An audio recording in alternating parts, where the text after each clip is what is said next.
Here's a thought. What do you think your clients, your employees, and your colleagues are saying about you or your brand when you are not in the room? Think about that for a second. Now, if this is your first time here and you want to learn how to improve your problem-solving skills, then please continue watching. I'll be posting weekly videos on simple stories with actionable steps. Now, would you mind by starting subscribing and clicking the bell button and give it a thumbs up so I can keep producing informative content just for you.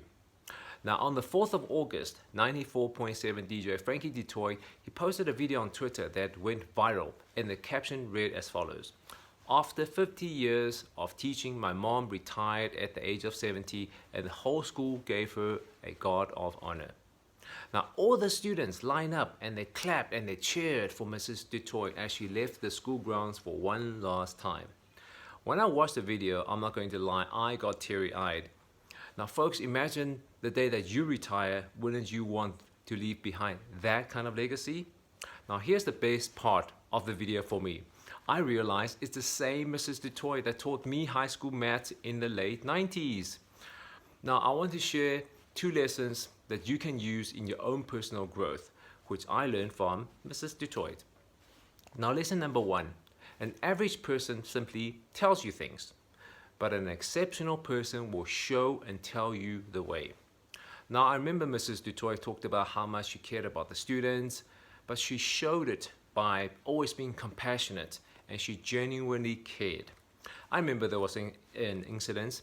Now, I needed some extra tutoring for my matric maths exam, and Mrs. Du Toit, she offered me one-on-one lessons during the school holidays, and she never charged me because she simply wanted me to do well. Thank you, Mrs. Du Toit.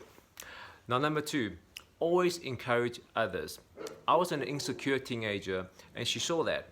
And I remember she called me aside and she said to me, Charles, you have an extremely likable personality, and I believe you can accomplish anything you put your mind to. Now, the matric exam is highly stressful period for both the students and the parents. And for many teenagers, it is the be-all and end-all. Now, when Mrs. Du Toit encouraged me, it really calmed me down and it got me believing in myself again. Now, if you're asking yourself, how do I know when somebody needs encouragement? And I will tell you this, if you are still breathing, you will need encouraging. So why don't you go encourage somebody else today, like Mrs. Du Toit did for me?